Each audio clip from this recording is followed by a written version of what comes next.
नमस्कार दोस्तों, स्वागत है आपका फिर से इस नई महत्वपूर्ण ज्ञानवर्धक वीडियो में। वीडियो शुरू करने से पहले हे माता लक्ष्मी जो भी आपके इस चैनल को सब्सक्राइब करे, वीडियो को लाइक करें, उसके घर में कभी भी धन दौलत की कमी ना हो और उसका परिवार सदैव स्वस्थ हंसता मुस्कुराता कुशल मंगल रहे। तो दोस्तों चलिए आपको जल्दी से एक छोटी सी कहानी के माध्यम से बता देते हैं कि वह 4 काम कौन से हैं जिन्हें हर मर्द को बेशर्म होकर करना चाहिए। दोस्तों वीडियो बहुत ही महत्वपूर्ण ज्ञानवर्धक है, इसे अंत तक जरूर देखें क्योंकि आधा अधूरा ज्ञान किसी काम का नहीं होता है। एक नगर में एक राजा रहते थे। उनको नए नए कपड़े पहनने का विचित्र शौक था। इसके लिए वह अपने खजाने का सबसे बड़ा भाग खर्च किया करता था। वह अपनी प्रजा पर बिल्कुल ध्यान नहीं देता था। वह दुनिया के कोने कोने से सुंदर और बहुमूल्य कपड़े मंगाता और बहुत अच्छे दर्जी से सिलवा कर पहनता था, परंतु बढ़िया से बढ़िया कपड़ा भी एक बार पहनने के बाद दोबारा कभी नहीं पहनता था। राजा के इस व्यवहार से राज्य की आर्थिक दशा पर बुरा प्रभाव पड़ रहा था। राजा के इस शौक का पता एक ऐसे आदमी को लगा जो अपने काम में बहुत होशियार था। एक दिन वह 3-4 आदमियों को साथ लेकर राजा के दरबार में उपस्थित हुआ। उसने राजा को अपना परिचय देते हुए कहा कि वह दुनिया के बड़े बड़े राजाओं के कपड़े सिल चुका है। दर्जी ने विस्तार से अपना परिचय देते हुए बताया कि किस प्रकार चीन, जापान, अमेरिका और इंग्लैंड देश के राजाओं ने उसके सिले कपड़े पहनकर उस पर पुरस्कारों की बौछार की, जिससे वह माला माल हो गया है। राजा ने कहा, दर्जी हम भी तुम्हें माला माल कर देंगे। अब तुम बताओ तुम मेरे लिए कैसा कपड़ा बनाओगे। दर्जी बोला, हुजूर मैं आपके लिए ऐसा कपड़ा तैयार करूंगा जिसे मूर्ख, बेईमान और अन्यायी नहीं देख सकेगा।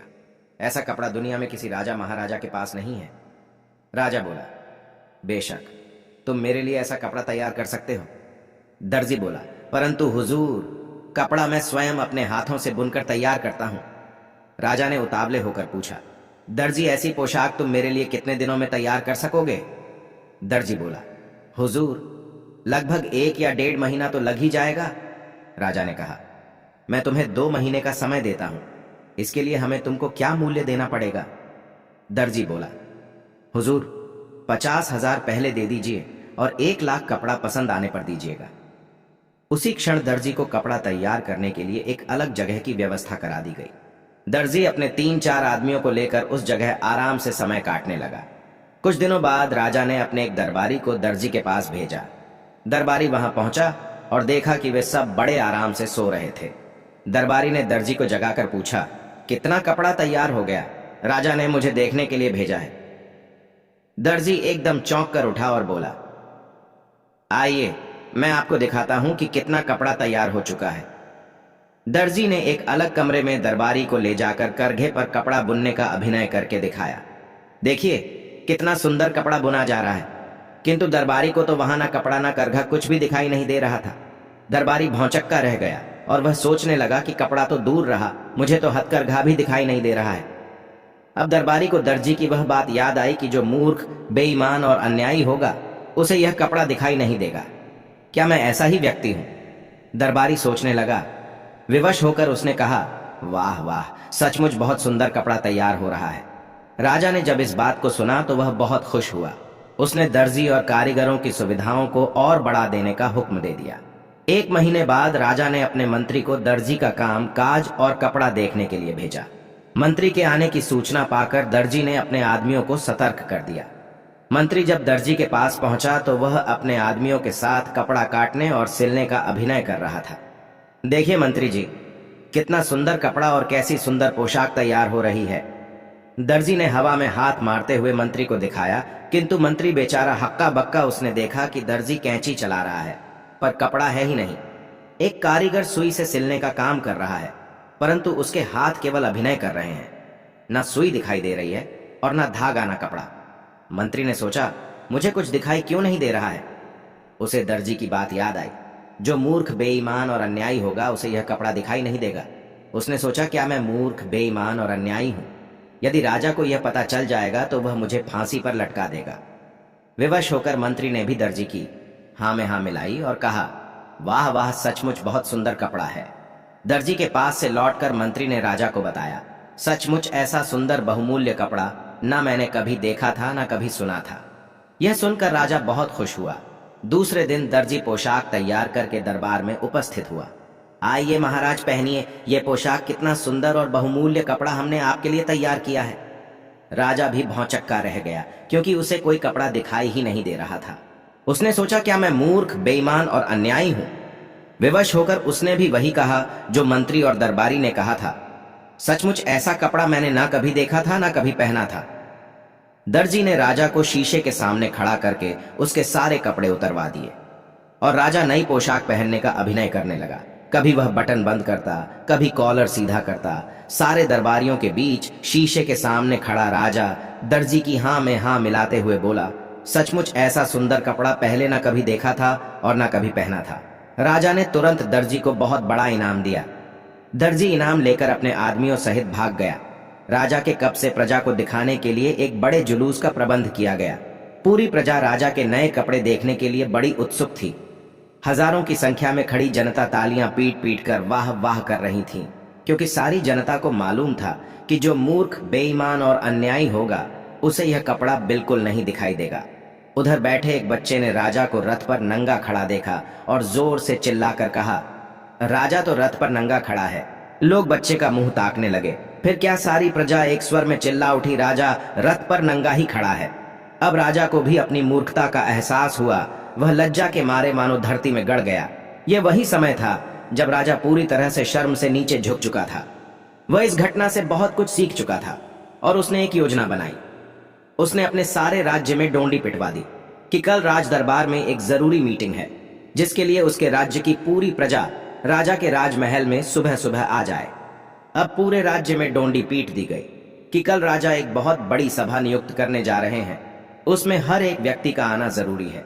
यह सब सुनकर राज्य की सारी प्रजा बहुत सोच विचार में पड़ गई कि कल तो राजा इतनी शर्म से अपना सिर नीचे किए हुए खड़े थे और आज हम सभी को अपने राज्य में पता नहीं क्यों बुलाया है। कहीं हम लोगों से हुई गलतियों की हमें सजा तो नहीं दी जाएगी। लेकिन फिर भी राज्य की सारी प्रजा राजा के राज दरबार में सुबह सुबह हाजिर हुई। तब राजा ने कहा कि मेरी बात सभी लोग ध्यान से सुने। यह बात आप लोगों के लिए बहुत ही ज्यादा महत्वपूर्ण है जो कल मेरे साथ हुआ है। इससे पहले भी मेरे साथ बहुत सारी घटनाएं घट चुकी है, जिन सभी के बाद मैं आप सभी लोगों को कुछ बताना चाहता हूं और आप सभी लोग कृपया ध्यान से सुने। राजा साहब ने कहा कि युग चाहे जो भी हो, चाहे वह कलयुग हो, चाहे वह त्रेता युग हो, या फिर द्वापर युग हो, या फिर सतयुग हो, कोई भी युग हो, कभी भी हो, यह चार काम मर्दों को हमेशा बेशर्म होकर करने चाहिए। और स्त्रियां भी ध्यान से सुने कि इन चार कामों में करते समय स्त्रियों को हमेशा मर्द का साथ सही समय पर जरूर दे देना चाहिए। दोस्तों, यह बात आप सभी लोगों को अपने जीवन में जरूर उतार लेनी चाहिए। यदि आप लोग अपने जीवन में यह चार काम बेशर्म होकर करने लगते हैं तो आपको सफलता जरूर मिलेगी। आपको धनवान, करोड़पति बनने से कोई नहीं रोक सकता। आप अवश्य ही धनवान और मालामाल हो जाएंगे। आप और आपकी पत्नी अपने जीवन में सदैव खुश रहेंगे। चलिए बताते हैं कि राजा साहब ने अपनी प्रजा से क्या कहा और कौन से चार काम बेशर्म होकर करने के लिए कहते हैं। चलिए जानते हैं। सबसे पहला काम जो कि सबको बेशर्म होकर जरूर करना चाहिए, वह कहते हैं कि मर्दों को अपनी पत्नी के साथ संबंध बनाने में शर्म नहीं करनी चाहिए, क्योंकि यदि आप ऐसा नहीं करते हैं तो आपकी पत्नी आपसे कभी खुश नहीं रहेगी। क्योंकि जब आप पत्नी को संतुष्ट नहीं कर पाएंगे तो फिर आपका शादीशुदा वैवाहिक जीवन खतरे में पड़ सकता है और आपकी पत्नी किसी गैर मर्द से गलत काम करने के लिए मजबूर हो जाएगी और वह ऐसा कर भी सकती है। फिर राजा साहब ने दूसरे काम के बारे में बताया जिसे भी बेशर्म होकर करने को कहा है। राजा साहब ने कहा कि यदि जो लोग खाना खाने के दौरान शर्म महसूस करते हैं या फिर चाहते हुए भी खाना नहीं मांग पाते हैं, वे अक्सर भूखे ही रह जाते हैं। ऐसे में राजा साहब का कहना था कि जब भी व्यक्ति भोजन करने बैठे तो पेट भरकर भोजन करना चाहिए।